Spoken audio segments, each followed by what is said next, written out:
Hello guys! Meron dalawang bago release na smartphones na halos identical. Ito ang Infinix Hot 40 Pro at Tecno Spark 20 Pro na ang gagawin natin pagkukumparahin natin mula sa packaging, aesthetics, specs at presyo. So mag-start tayo sa ganitong tanong. Number 1, pagbili mo, ano ang nasa loob ng box? Dito sa loob itong service cards. Itong phone case, sa Tecno, clear case ang nandito. Black case naman ang nandito sa Infinix. Sa pinakaloob ng box, itong USB cables na parehong Type-C, itong SIM ejector, at ang huli, itong power brick, parehong supported ng 33 watts. So nag-charging speed test ako dito sa standard na 20%, sa Tecno na full ito ng 1 hour at 27 minutes, sa Infinix naman na full ito ng 1 hour at 36 minutes. Number 2, build quality / aesthetics. Sa back panel, brass textured ang nandito sa Spark 20 Pro. Glitter / frosted textured naman ang nasa Infinix, na ang pros parehong di ganon ka-magnet sa smudges at gasgas. Kung sa pagandahan ng design ng back panel, mas bet ko itong glitter / frosted textured ng Infinix. Para sa akin lang naman yung guys. Yung camera modules parehong nakaangat sa surface, kaya essential yung phone case dito. Kaya okay na merong freebie.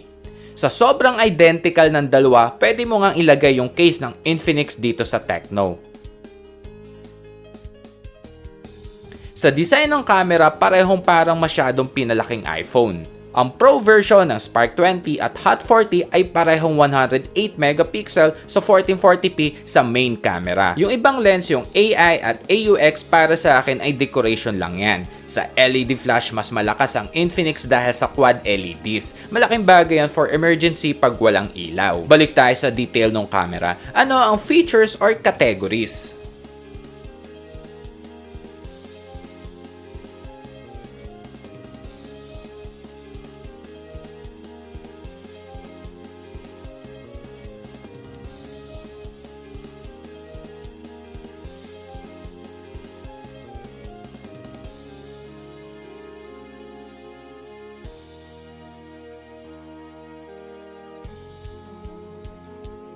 Sa selfie camera naman ay parehong 32 megapixel na meron niyang LED flash.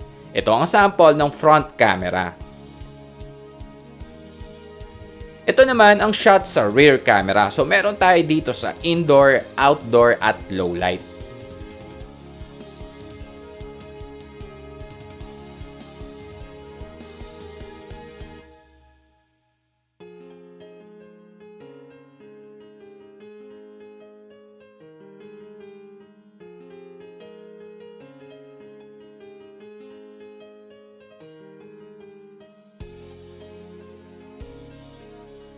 Ito naman ang sample ng 10x zoom. Kung napansin nyo, parehong unreadable na sa plate number.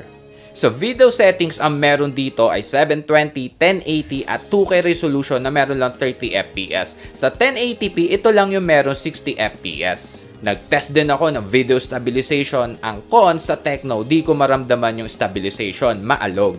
Sinubukan ko na yan sa kahit anong resolution at settings, result ay wala talaga. Pero sa Infinix, ang pros, meron itong stabilization.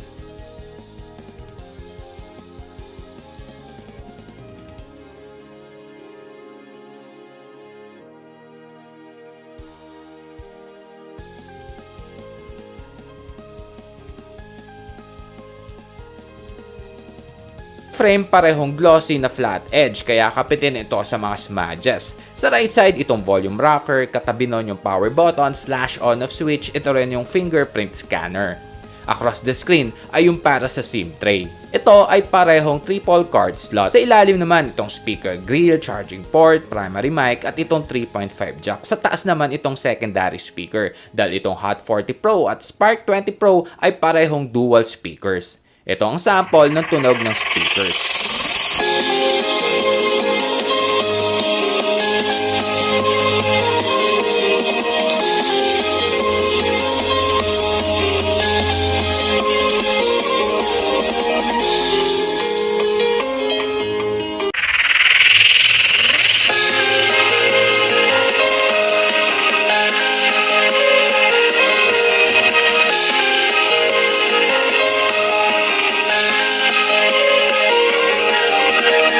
napansin ko, mas maganda yung speaker quality ng Tecno. Mas rich yung mids at bass. Number 3, hardware/specs. Ang Infinix at Tecno, ang screen size nito ay 6.8 inch na Full HD Plus na IPS display na ang pros parehong punch hole display na ang linagay dito. Sa screen, parehong makakapili ka mula sa 60, 90 at 120Hz sa refresh rate. Itong Infinix at Tecno, itong na-unbox natin, parehong 8256 variant. Sa Tecno, mabibili mo ito na 7,599 pesos, 7,099 pesos naman sa Infinix. So kung pamurahan, Infinix ang lamang dito. Balik tayo sa specs. Sa GPU, parehong Mali G57 at ang chipset na nandito ay Helio G99 na ang performance scores ay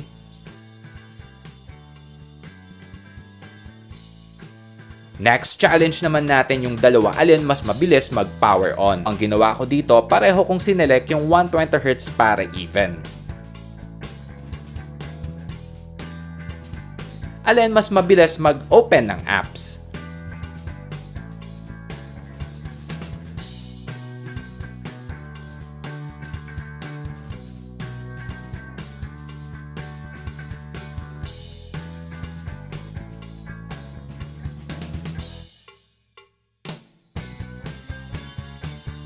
So guys, nag-game test na rin ako dito, brief ko na lang. So guys, ang goal natin dito para ma-check kung playable ba or kung malag sa mga game apps na susubukan natin.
Ang pros, itong Tecno at Infinix playable yan or palag ito sa game test na ginawa natin. Heads up lang guys, ang settings ko kanina ay lahat ay puro default lang. Di na ako nag-expect dito ng sobra-sobra kasi nga entry level lang naman ito guys. Balik tayo sa specs. Sa Widevine, para sa mga nagne-Netflix, pareho meron security level na L1 Full HD. Ang network nito guys ay 4G LTE. So check natin kung gumagana sa dito or Gomo SIM. Good news dahil compatible. Check na rin natin sa data speed.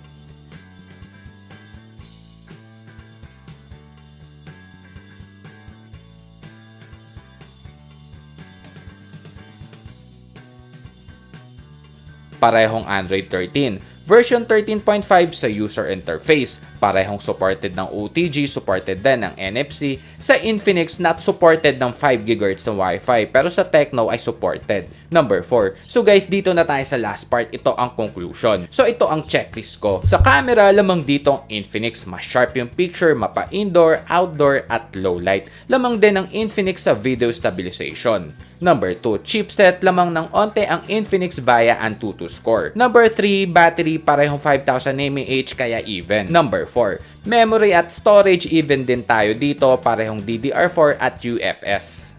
Number 5, aesthetics, mas bet ko yung Hot 40 Pro, para sa akin lang naman yun. Number 6, speaker, lamang dito ang Tecno mas louder. Number 7, luminous or saan mas brighter. Sa actual, paghawak mo, lamang dito ang Infinix. Sa screen, may yellow ang Infinix, bluish naman sa Tecno. Number 8, presyo. Mas mura ang Infinix. Number 9, lamang ang Tecno dahil ito ay rated IP53. Pawisik-wisik lang ito, hindi yan para masubmerge. Conclusion, based sa checklist natin dito, lamang dito yung Infinix dahil sa camera at presyo. Speaker at rated IP53 naman ang linamang ng Tecno. Bukod dyan ay identical lang naman yung dalawa. So even lang tayo sa ibang aspects. So ang critical dito ay yung camera at presyo talaga. So yun lang guys, hanggang sa mga susunod na reviews in comparison. Ako si Kuya Gizmo, Apis.